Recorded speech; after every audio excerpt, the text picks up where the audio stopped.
Ya, selamat sore Bapak Ibu. Nama saya Dr. Aditya. Saya dokter saraf di Klinik Sari Medika Ambarawa. Ya. Hari ini saya akan mencoba menjelaskan salah satu penyakit yang paling banyak ditemukan di bagian saraf, ya, yaitu penyakit stroke. Ya. Apa sih itu penyakit stroke? Penyakit stroke adalah suatu penyakit yang diakibatkan oleh gangguan pembuluh darah di otak. Itu bisa, yang pertama adalah terjadinya sumbatan di pembuluh darah otak, atau yang kedua bisa pecahnya pembuluh darah otak. Yang paling banyak ditemukan dari jenis stroke tersebut adalah satu jenis stroke penyumbatan. Nah, gimana sih stroke penyumbatan itu bisa terjadi pada Bapak Ibu?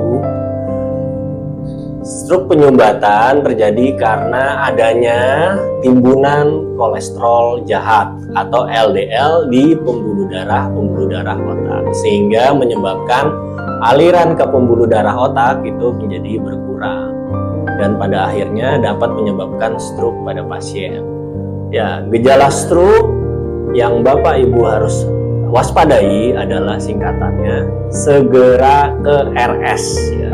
Yang pertama senyum tiba-tiba perot, ya. Yang kedua adalah gerak tiba-tiba lemah separuh badan, entah dia yang kanan ataupun yang kiri, ya. Yang ketiga segera bicara tiba-tiba pelo, ya. Itu juga harus hati-hati Bapak Ibu, itu jangan-jangan gejala stroke, ya. Yang keempat adalah kebas separuh badan, ya. Jadi apabila Bapak Ibu mempunyai gejala tiba-tiba kebas pada separuh badan, nah itu jangan-jangan gejala stroke. Yang kelima adalah R, ya, rabun tiba-tiba, ya. Jadi penglihatan dari Bapak Ibu tiba-tiba dia tidak dapat melihat atau rabun, ya. Nah, singkatan yang terakhir dari gejala stroke adalah S, ya, sakit kepala hebat. Nah, itu juga harus hati-hati dari Bapak Ibu, ya, sakit kepala hebat. Jangan-jangan itu gejala stroke. Nah, kalau ada gejala dari keenam yang tadi saya sebutkan tadi, itu harus segera dibawa ke poli atau ke IGD dari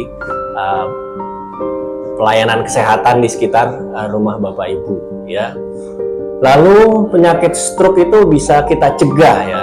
Ini juga ada singkatannya, ya, singkatan yang dibuat oleh Kementerian Kesehatan, yaitu CERDIK, ya. Jadi singkatannya CERDIK. Yang pertama adalah C, ya, cek kesehatan secara berkala, ya, baik ke dokter saraf atau ke dokter umum, ya. Lalu E, enyahkan asap rokok, ya. Jadi kalau Bapak misalkan punya kebiasaan merokok, itu harus segera dihentikan, ya, karena itu bisa merusak dinding-dinding pembuluh darah sehingga bisa menyebabkan penyakit stroke, ya. Terus yang ketiga adalah R, ya, rajin aktivitas fisik, ya. Jadi rajin berolahraga. Itu seminggu bisa 2-3 kali dalam seminggu, ya. Sekalinya berolahraga itu juga tidak boleh yang berat-berat, ya. Itu olahraga ya kalau bisa yang kardioritmik atau regulasi dari jantung, ya, seperti jalan santai, ya, berenang atau naik sepeda, ya. Itu bisa dilakukan rutin selama 2-3 kali dalam seminggu, ya. Singkatan yang keempat adalah D, diet seimbang, ya, makan makanan sehat, ya, buah-buahan, sayuran, hindari makanan yang menyebabkan kolesterol tinggi seperti santan, gorengan, ya, itu tidak boleh, ya, itu harus dihindari.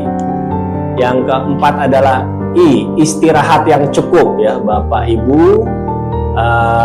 Istirahat itu penting untuk menjaga oksidan di dalam darah supaya dia tinggi, jadi dia bisa melawan antioksidan yang terbentuk dalam tubuh, sehingga antioksidan itu tidak merusak dari dinding pembuluh darah, karena si antioksidan tersebut yang akan memberikan atau menyebabkan pembuluh darah menjadi rusak, ya. Yang K, yang terakhir adalah singkatan dari CERDIK adalah kelola stres, ya. Jadi Bapak Ibu kalau bisa hindari itu stres, ya. Karena apa? Stres itu dia bisa meningkatkan tadi antioksidan, ya, sehingga bisa merusak dinding pembuluh darah lalu pada akhirnya dapat menyebabkan penyakit stroke. Ya.